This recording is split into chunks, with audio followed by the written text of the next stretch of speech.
that animal off of him. Yeah. Which goes back to my point of why don't more boxers throw jabs, which is my biggest pet peeve in boxing today. The jab is literally the most important punch, especially if you have reach, which Munguia did last night, and he won the fight behind his jab by keeping distance, keeping this animal off of him, right? But did I think the story of the fight was great? I was cheering for Takashi. I wanted to see him get inside and break Oscar's heart. Oscar, he almost did. He tried his hardest, Lee. Right? Because Oscar already had a hard night. For those of you who don't know, Jaime Munguia fought Takashi Inoue on DAZN, but on the other undercard, Zhu Can, whatever the hell his name was, beat one of Oscar's fighters. Why don't I know the dude's name? Because I don't care. But Zhu, who is not signed by anybody, who's a former Olympic, I looked the dude up. I kept thinking Bob Arum must be licking his chops to see if he can make an offer to start promoting this guy. First, he takes the belt away from Oscar. Second, he beats an Oscar guy. I suppose I'm going to theorize on the co-main, Andrew. You have to believe that Zhu Can is already pre-signed to a rematch or at least a promotional deal with Golden Boy. You would have to think, right? Oscar's not that stupid. There's also Eddie Hearn. You know, he could be working with Eddie Hearn with DAZN. It's going to be hard for ESPN and Bob Arum to take this guy a little because of the DAZN platform right now. They have serious money there too. So no, right now he's probably the hottest he's been in his career is after last night's fight, especially because it looked like it was a brawl. You know, I was going back and forth with the Lopez. It started with the Lopez-Thurman fight. They started at the same time, and I was watching the Lopez-Thurman fight a little bit more, but every time I did tune in, it did seem like they were swinging for the fences. One that I will have to go back and rewatch. Okay, let's start going through, and that's your overview of last night for Andrew and I. So I'll be thumbing through stories on boxing scene in order. Wait a minute, we didn't even talk about the main events. Well, yeah, they're going to be in the storyline, so let's go through each fight. I'm sorry. Yeah, no, I'm with you. So we're going to start in Houston with the first story. I don't care about photos. That's not going to be my first story. I don't need photos. Let's start with Keith Thurman, who was successful last night on the PBC. Again, these are in no particular order. I'm just thumbing through the timeline of boxing scene. Why? Andrew didn't put a script together, so everybody calm down. That means I'm in charge. I'm not reverse ordering it. I'm going from the most current events backwards. WBA World Welterweight Champion Keith one-time Thurman returned to the ring to defend his title and get a majority, which is shocking to no shit, decision over veteran Josecito Lopez Saturday night on PBC on Fox in front of a pretty good crowd, I might add, at Brooklyn in Barclays Center.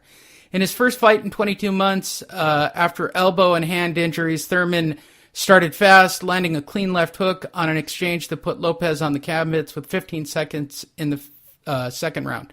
Thurman continued to move effectively and pick out power shots to Lopez's head, who probably has brain damage this morning. Lopez tried to crowd the space, attack the body, and use his length to surprise Thurman with power shots. In round 7, Lopez lit up Keith Thurman like a Christmas tree, and actually hurt him pretty excessively. He poured it on throughout the 7th round, but Thurman was able to do enough to survive the round. Lopez continued to come forward, ensuring the rounds, but Thurman was careful to continue with his circular movement. The fight ended. A lot of punches being thrown. Final scores 117, 109, 115, 111, and 113, 113 for your winner and still the WBA regular super whatever champion he is. Whatever. Okay, so after the fight, the victory sets up Thurman for the possibility matchup against Manny Pacquiao, to which Thurman said in a post-fight press conference, "I feel good. That was a beautiful fight. I would most likely definitely take the Manny Pacquiao fight this year." Maybe Brooklyn, maybe Vegas, wherever Manny wants it. I'd even fight him in the Philippines if I had to. All right, Andrew. First, let's start with the fight. I don't believe the fight was a draw. We both agree that probably 115-111. You agreed with the 117-09. I like the 115-111 score. 113-113. I don't know. The judge was facing the other way, I assume.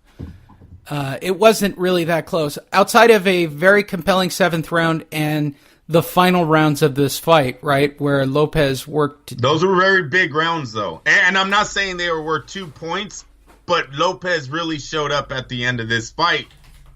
And what happens, I think, here, Lee, is when you have one guy that's dominating, I swear to God, I think sometimes these judges give a round that they shouldn't be giving to the challenger. They're giving it to him just because, he got it by a little, or he did real good that round. You know what? I've given the other guy 4 rounds in a row here. I'm going to give 1 to him. And then at the end of the fight, the dude sweeps 4 rounds in a row, and all of a sudden your card's a lot closer than what it should have been because you were, playing Mr. Nice Guy early on. I sometimes I believe that's how we get these crazy cards. These judges, maybe they think, who was thinking Josito Lopez was going to pull off the last 4 rounds the way he did? And maybe you could even say from round 7, as a matter of fact, because he hurts him in round 7. That's the big round for Lopez in the fight. What was it? Was it the injury? Is it the inactivity? Is it the fact that Thurman started thinking he was the Floyd Mayweather of the boxing world? You got to remember, this guy, Thurman, kind of started talking out the side of his mouth right before these injuries came.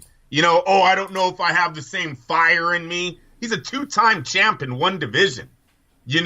What did he say? Spence looks like a younger me. What? When did you become the old guy? 2 belts. That's all he has. Hell, not Andre Berto. What is the guy that just got his butt kicked? Broner has 4 world titles. Do you ever hear Broner walking around talking about how the fire's just not the same for him anymore? So who knows where Keith Thurman's head was last night going in this fight? But there was something definitely wrong. Lee, I'm telling you right now, is that right elbow healed? I don't know, because I text you in round 2, it looked like he was pushing it.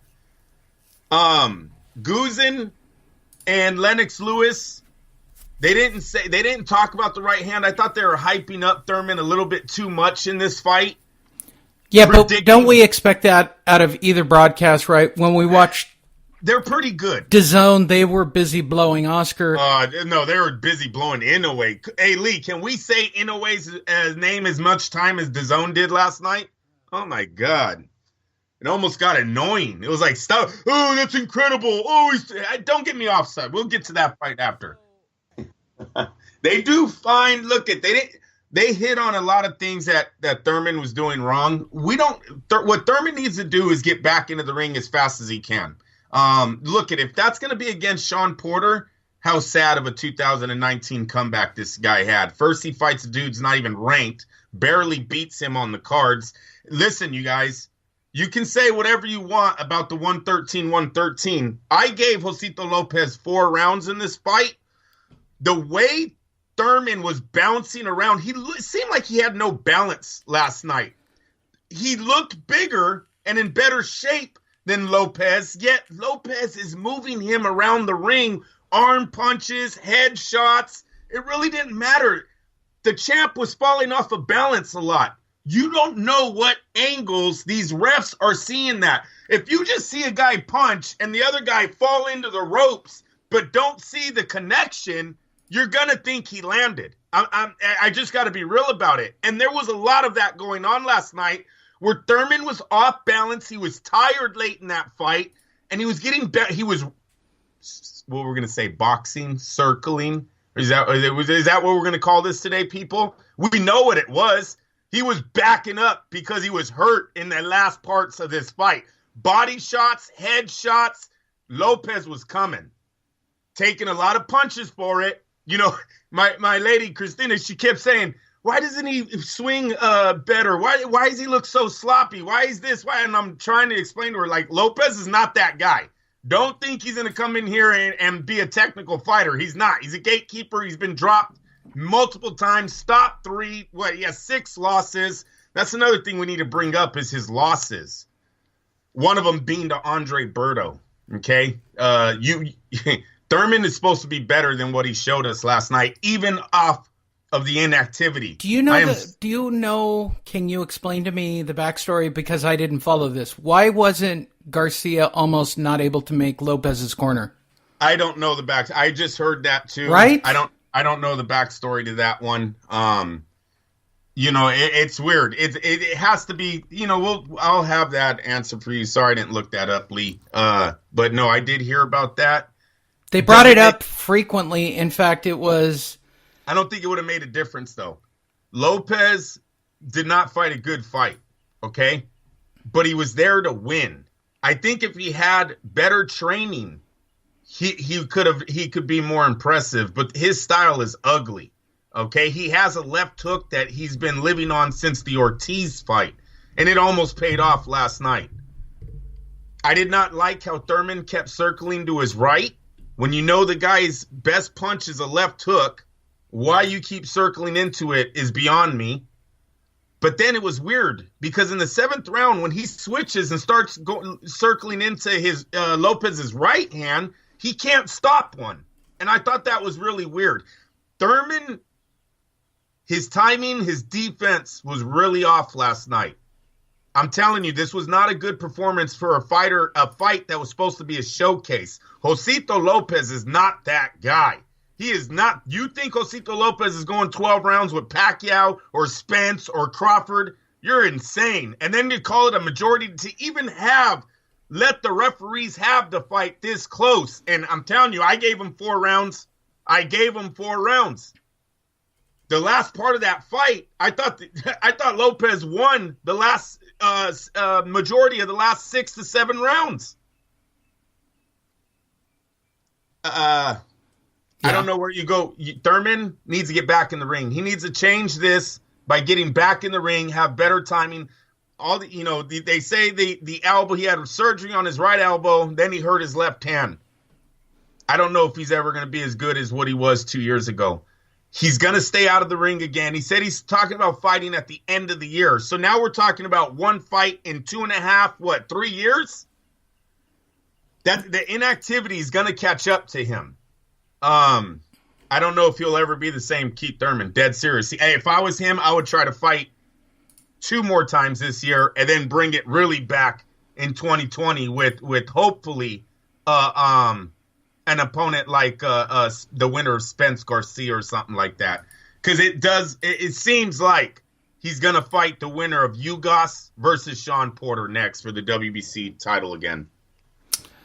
In the co-main of PBC events, Brooklyn's Adam Kaunowski, 19-0, 15 KOs, continued to climb up the heavyweight rankings by earning a second-round TKO victory over former title challenger Gerald Washington, who's now 19-3-1 with 12 KOs.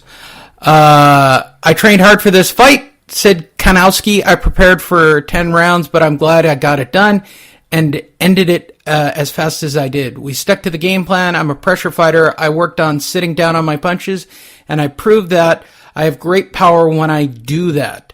The Polish-born fighter put on an impressive performance in front of a large crowd of Polish diehards. I would insert a Polish joke here, but I'm not. Kaunowski got the action started early, landing a series of punches that had Washington in trouble on the ropes. Kaunowski landed 46 punches in the total round to just 12 from Washington. He continued to move forward in the round, hitting Washington with straight right hands and forced him onto the ropes. Another straight right hand that sent Washington to the canvas that he didn't ever really seem to recover from, Andrew. The fight ended with the referee stopping this abomination of a fight. Washington will obviously wind up fighting on ballroom cards for the rest of his adulthood. He might retire. It might be it for him in boxing, Lee. As a side note, kudos to Kaunowski from Poland, living now in Brooklyn, and his ridiculously too hot wife that does not fit this giant flabby white guy whatsoever.